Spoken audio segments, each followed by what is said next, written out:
Welcome to China in Focus. I'm Tiffany Meyer. Our top story: lawmakers and China experts are raising concerns about a Chinese-American businessman with ties to the Chinese regime owning 2 golf courses near 2 U.S. Air Force bases. The Trump administration is weighing a potential offer to buy Greenland. Why is the island so strategically important, and why does Trump want to keep it out of Chinese influence? An international security expert breaks it down. Texas is warning residents about mysterious seed packages shipping from China. Officials say the seemingly harmless seeds could pose a threat to the ecosystem. And China is hitting Japan with new export bans. It's putting rare earths, which are vital for tech and defense, back in the spotlight as trade tensions rise.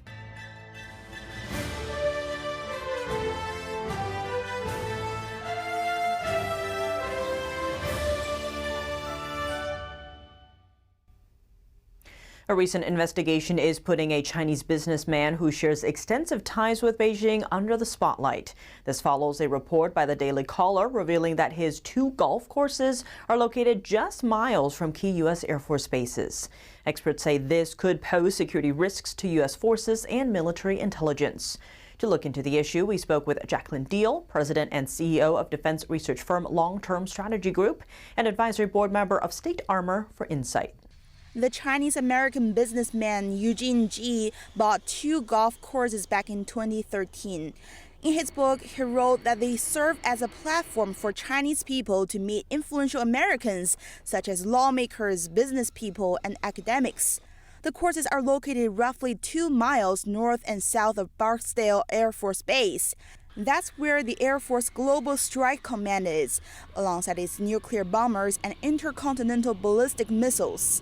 Senior investigative reporter Philip Lenzicki of the Daily Caller uncovered Ji's multiple official titles within the Chinese regime. These positions span various government bodies and affiliated organizations over the past 40 years. This includes a role within Beijing's intelligence and propaganda apparatus, the United Front Work Department. Beijing created the body to form alliances outside the party to carry out its goals. Another quite alarming thing that the article highlights about this individual is that he was cooperating with military-civil fusion efforts in China and Chinese industrial zones that were linked to the PLA. So he was involved in trying to get access to American technology on behalf of the Chinese Communist Party state.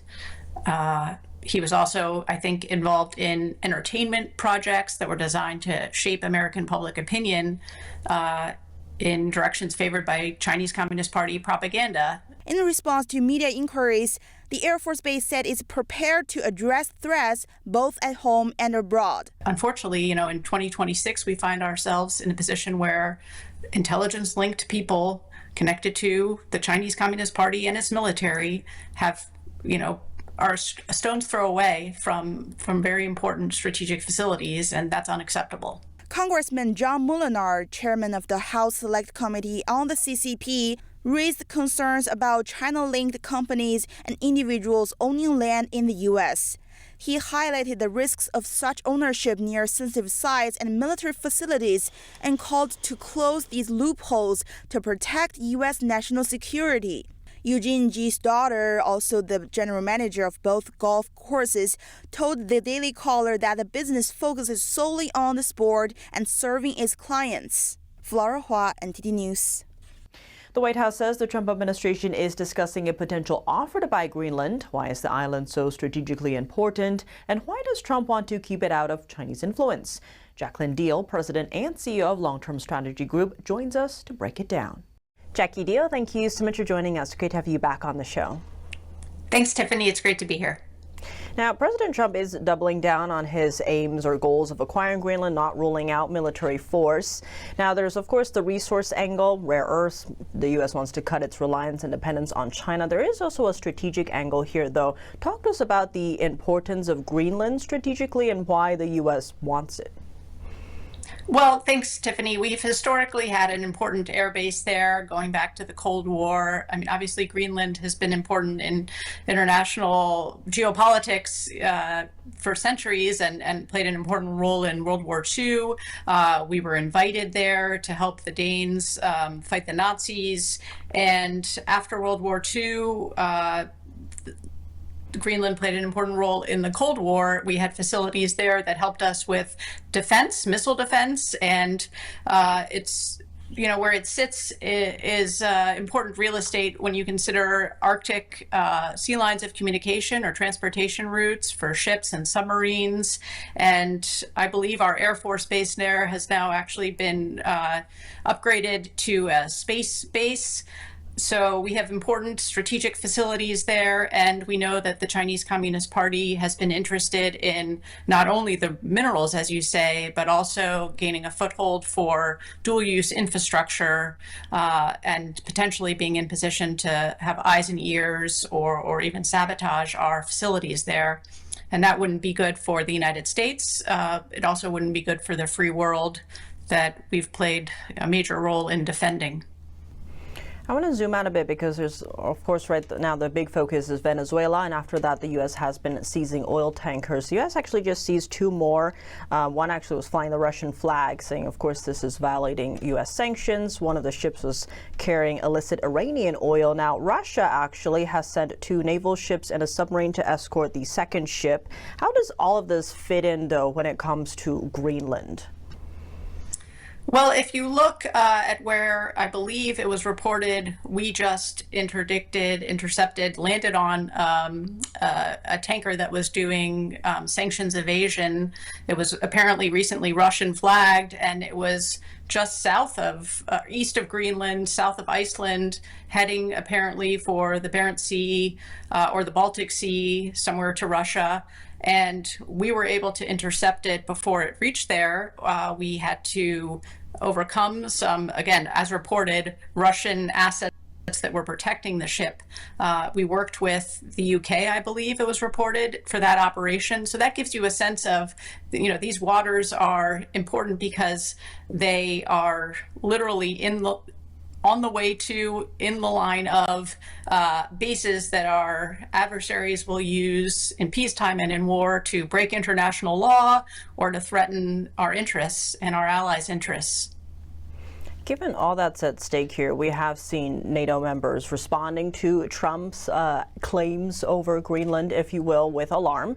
When it comes to that, though, if President Trump is able to successfully negotiate an end to the Russia-Ukraine war, how likely are we to see Europe start negotiating when it comes to Greenland? I think there are many roads, up that mountain. We have interests in Greenland, but again, the rest of the free world does too, insofar as we've backstopped their security. And as this recent tanker interception shows, we're very good at working with our allies and partners to preserve international law and the rules-based order or the rights and freedoms that we all appreciate.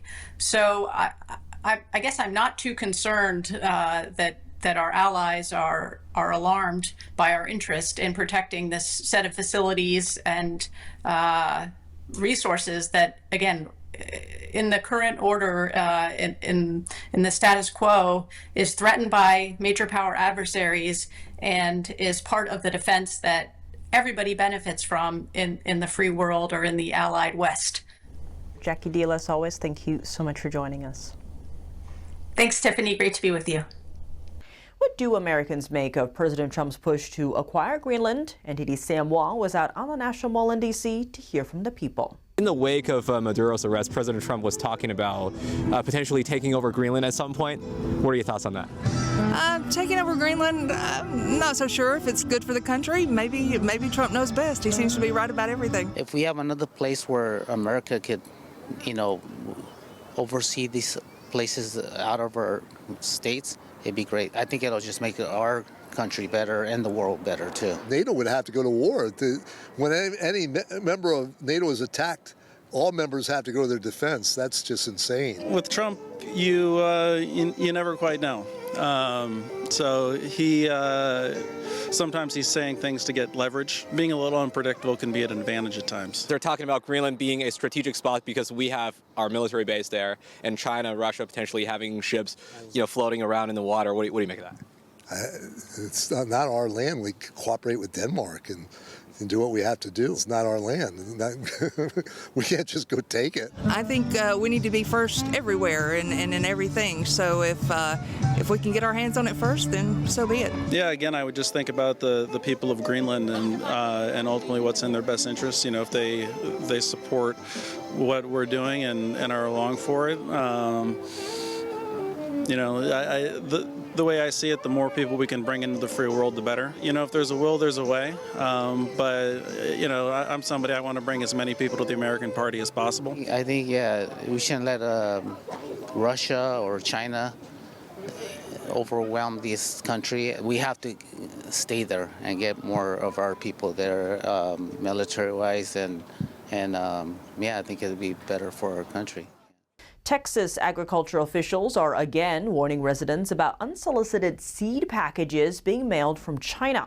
The Texas Department of Agriculture says more than 1,100 mystery seed packages have been collected since last February, sent to over 100 locations across the state. The most recent package was recovered on December 29th. U.S. authorities say the seeds might seem like a small problem at first glance, but it could threaten crops, natural ecosystems, and even the food supply chain. Officials say similar mailings have been reported in several other states, making it a nationwide concern. Investigators identified the seeds as sacred lotuses, an invasive aquatic plant when introduced outside its native range. The seeds are being destroyed using steam sterilization. Texans who receive these suspicious packages are urged not to open, plant, or throw them away. Instead, they should contact the Texas Department of Agriculture for properly handling instructions. China is exerting pressure on Japan, rolling out an extensive list of export controls that could disrupt trade. Beijing announced Tuesday it's banning exports of so-called dual-use goods to Japan, items that can be used for both civilian and military purposes. As a result, rare earths are once again in the spotlight as a key bargaining chip amid rising tensions. China's export ban list is broad, covering hundreds of products from electronics and navigation systems to critical minerals.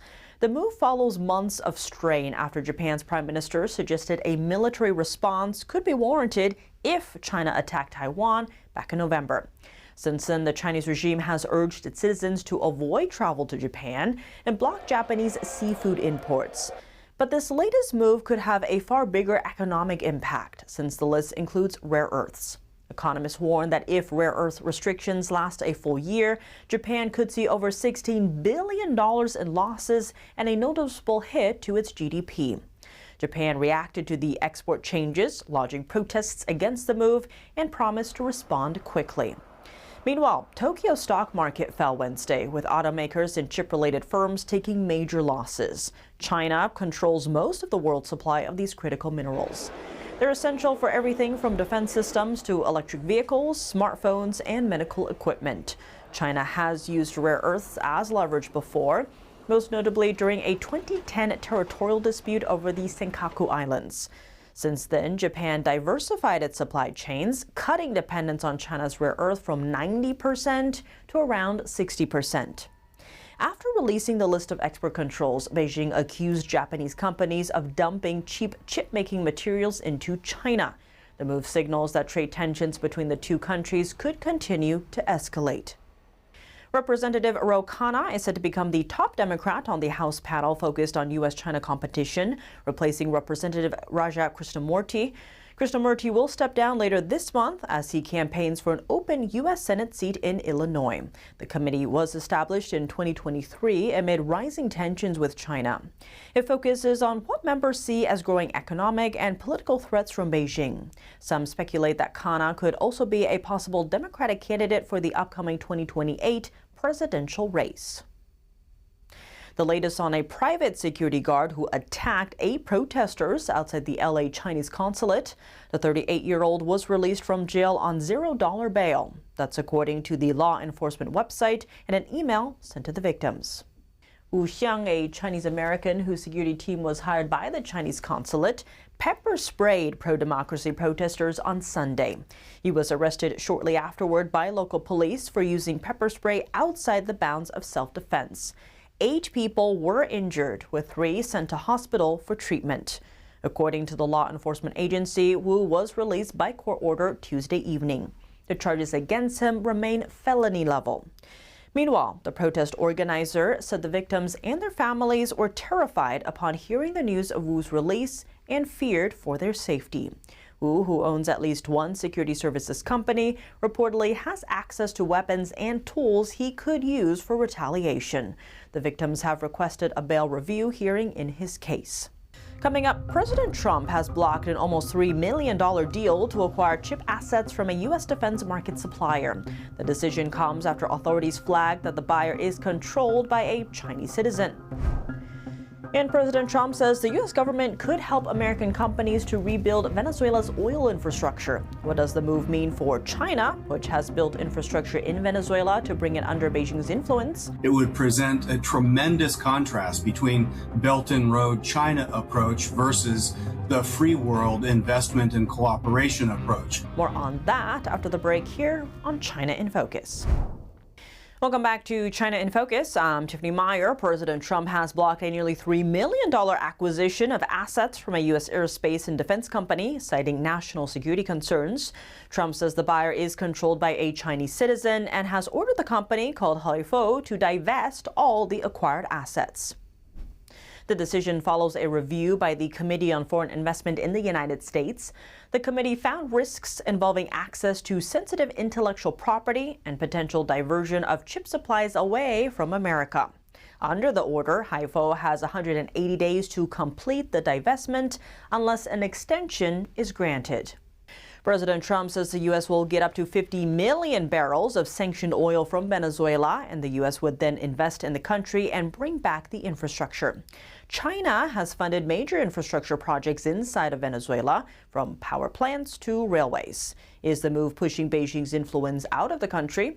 NTD's Steve Lance spoke to Steve Yates, Senior Research Fellow at the Heritage Foundation, for insight. The United States will be getting between 30 and 50 million barrels of sanctioned Venezuelan oil. This oil will be sold at market price. Trump says that the profits will go to help benefiting the Venezuelan people as well as to the United States. How will this work, and what are the implications on communist Cuba? Well, it's a fair question how it will work, and we will learn as we see it go forward, in all honesty, because this is a problem that has existed for over 25 years. There was expropriation of American assets and other international assets. And as your package was noting and the president was saying and Stephen Miller was saying, foreign adversaries have been availing themselves of the proceeds from this oil. And the fleet of ships that were in the near abroad were policing the ghost fleet that was illegally transporting that oil. So this initial amount, it sounds like a large number. My hunch is that it is a smaller number once you crunch it and start using it. We tend to spend money at very high rates. But it's a down payment on what a freedom dividend would be. They're moving out of the Maduro era. They're in a transition. I doubt that this transition is a forever government, but they're negotiating what the new normal might be. It affects China profoundly because China had valued the access to this oil so highly they contemplated digging a second canal across Central America in order to be able, in times of crisis, not to get pinched in the Straits of Malacca alone. Steve, China has also funded major infrastructure projects inside of Venezuela, from power plants to railways. While Venezuela's own enterprises are faltering, this under the Maduro regime's corruption and socialist approach. President Trump actually commented on this. Venezuela right now is a dead country. We have to bring it back, and we're going to have big investments by the oil companies to bring back the infrastructure. And the oil companies are ready to go. They're going to go in, they're going to rebuild the infrastructure. Steve, do you see this ultimately pushing the CCP's influence out of the Americas? And what are the steps that might take to put the nail in the coffin on that front? Well, I think the first very important step is success in this transition in Venezuela. President Trump is absolutely correct that the revenues from oil used in partnership with the right countries, the right companies, the right networks of investors and builders, it would present a tremendous contrast between Belt and Road China approach versus the free world investment and cooperation approach. The people of Venezuela would visibly have an increased quality of life, better peace and prosperity, and that would shake some of the similar foundations in Colombia, where there's a government that's also founded on narco trafficking, that there could be a transition there. Mexico has to be looking at this show of force in the Caribbean and the region in a way that changes their calculus about how to get serious in their own country. And of course, there's Cuba, which the president and others have been talking about, that is not on a solid foundation. And if the right kind of development with the right partners in our own hemisphere begin to do the right things, we really have a very strong base from which to engage the world and to have red-free supply chains, which ultimately would reset economic security and national security. Steve, when we hear the president talking about the Monroe Doctrine, where these types of actions are indirectly affecting our other adversaries like China, deeply affecting China, we don't know what's going to happen in Iran, Russia, all related to China's energy supply and oil. We see Venezuela. What do you think China is cooking up right now? What is their next move? Well, I assume that they want to try to keep the current regime in place for as long as they can. I don't know whether they'll try to offer some kinds of inducements to stabilize things economically in Venezuela. I think it'll pale in comparison to what the president and American allies can really offer. And so if you have some of the opposition and maybe some disillusioned parts of the current regime, the United States is trying to avoid the mistakes or perceived mistakes of Iraq, where we had de-Baathification and elimination of institutions inside of Iraq that ultimately undermined stability in a fundamental way, and it made reconstruction and development much, much more difficult. And so if we're leaving pieces in place, trying to negotiate a different path forward, and maybe create an environment where the expatriates feel safe to return, they bring a lot of wealth and intelligence and entrepreneurship back to that country. That's a foundation for vibrancy. China wants to avoid that outcome. But frankly, what the Monroe Doctrine comes down to is not America taking over and controlling this hemisphere. It's keeping this from being a devil's playground for our adversaries. And that's what Venezuela had been, from money laundering to manufacturing to terrorism to illegal migration and, of course, the poisons of the drug market. Steve Yates, as always, really appreciate your insights. That's all for today's China in Focus. I'm Tiffany Meyer. If you have any feedback on the show or have something you'd like to see us cover, send us an email at chinainfocus@ntd.com. We'd love to hear from you. For round-the-clock original news coverage, visit us at ntd.com or download our NTD app. Thanks for watching. See you tomorrow.